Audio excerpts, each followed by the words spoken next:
11.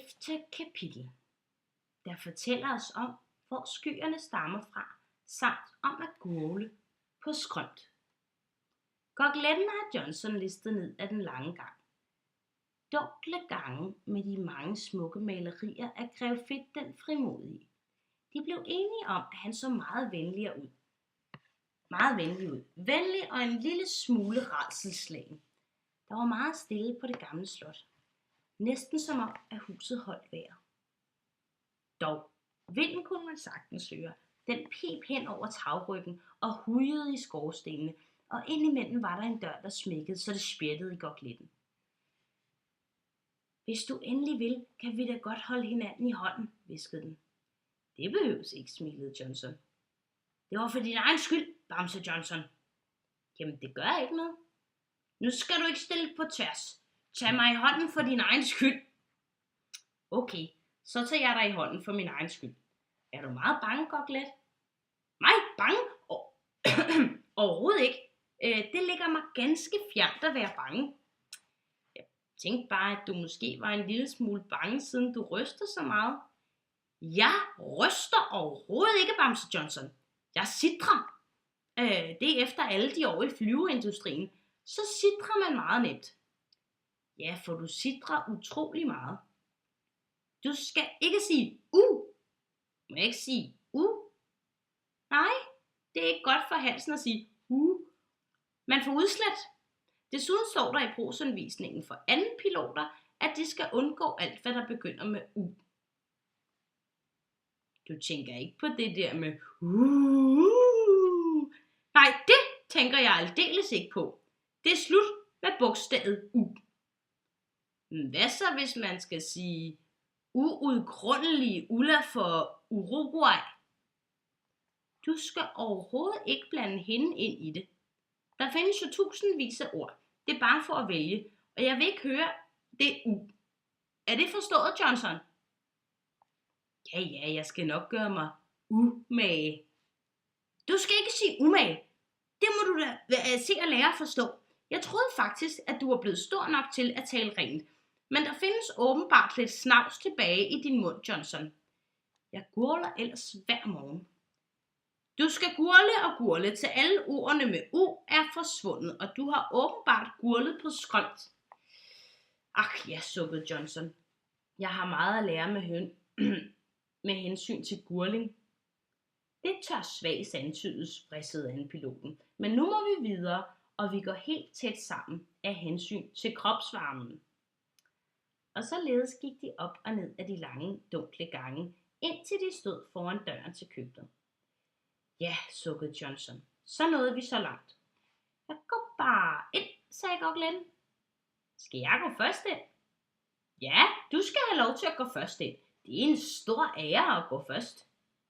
Hr. Johnson åbnede døren til det store køkken. Der var bulder mørkt. Man kan jo ikke se en hånd for sig, hviskede Gokletten. Så bliver det da helt umuligt at finde maden, sagde Johnson. Du skal ikke sige ulyden, Johnson. Og hr. Johnson slog sig for munden. Undskyld, sagde han. Men mon ikke der er en lysestage et eller andet sted? Der står en over ved skabet, hviskede Gokletten. Hr. Johnson fandt stagen og æsken med tændstikker og tændte 3 lys. Straks bredte skyggerne sig hen over loftet og ned langs væggene. Det var da fantastisk, så mange skygger der er i det lys, mumlede Johnson. Ja, sagde Gokletten og krummede sig sammen. Det er nemlig fra stearinlyset, at skyggerne stammer. Men hvor mon maden er?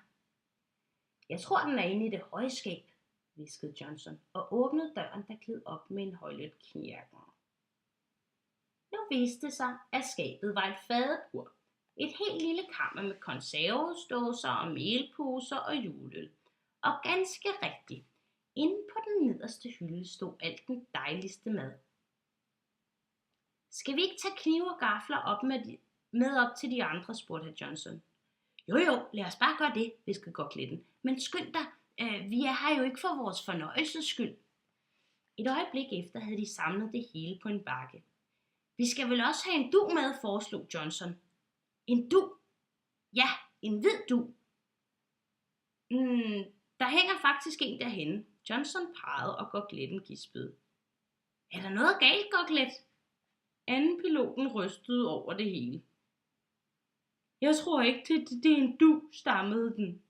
Hvad skulle det ellers være, mumlede Johnson. Ja, det kan selvfølgelig være et lagen. Så tig dog stille, Bamse Johnson. Nu sætter jeg mig på en skammel med lukkede øjne, og så skal du hente bakken med mad. Behøver du at lukke øjnene? Ja, det gør jeg faktisk, for efter alle de år i flyveindustrien, så må jeg passe på mine øjne, og det gør man bedst ved at lukke dem efter mørkets frembrud. Men få nu lidt fart på, Johnson. Jeg har slet ikke tid til at sidde her med lukkede øjne. Og som sagt, så gjort. Herr Johnson hentede bakken med maden, bestikket og den hvide dug, men kunne ikke få plads til dugen, så den tog han hen over hovedet. Jeg skal lige have en saks, sagde han. Hvad i alverden skal du bruge en saks til, saks til, Bamse Johnson? Jeg skal klippe 2 huller, 10 sekunder, så er jeg klar. Jeg har ikke sagt ulyden endnu. Bare skynd dig, vridsede Gokletten. Lidt efter havde herr Johnson fundet en saks i køkkenet og klippede 2 huller i den hvide dug. Så langt, så godt, sagde han. Nu kan du godt åbne øjnene, Goklet. Anden piloten åbnede øjnene og stirrede på herr Johnson. Sekundet efter lå Gokletten udstrakt på gulvet, stiv som et bræt. Herr Johnson bøjede sig over den. Er du besvimet, Goklet? Spurgte han. For hvis du er, skal du bare besvime op igen. Det spjættede voldsomt i anden piloten. Jeg vil ikke besvime op igen, hviskede den. Hvorfor ikke? Spurgte Johnson. Fordi der er et spøgelse. Nej, det er jo bare mig med en stor hvid dug. Tag den af, hylede Gokletten. Læg den tilbage i fadebordet, jeg vil ikke se den. Okay, så gør jeg det, sagde Johnson, og trissede ind i fadebordet, hvor han trak dugen over hovedet. I det samme for vinden ind i køkkenet og smækkede fadebordsdøren i. Bang, sagde det. Kraftig blæst vi har i nat, tænkte Johnson, og åbnede skuffen med dækketøj. Ude i køkkenet hørte han Gokletten sige. Bad jeg dig ikke om at tage den hvide dug af, Johnson? Hvorfor svarer du ikke? Jeg har åbnet øjnene, og jeg kan godt se dig, og det er ikke spor morsomt. Hvis du tror, du kan skræmme mig med sådan en hvid dug, så kan du godt tro om igen. Gad vide, hvem Gokletten snakker med, tænkte herr Johnson, og åbnede døren til køkkenet. Hvordan resten af natten forløb, hører vi om i kapitel 12. Hold nu op. Jeg gad nok vide, om der er spøgelser på Fedtekrævens Slot.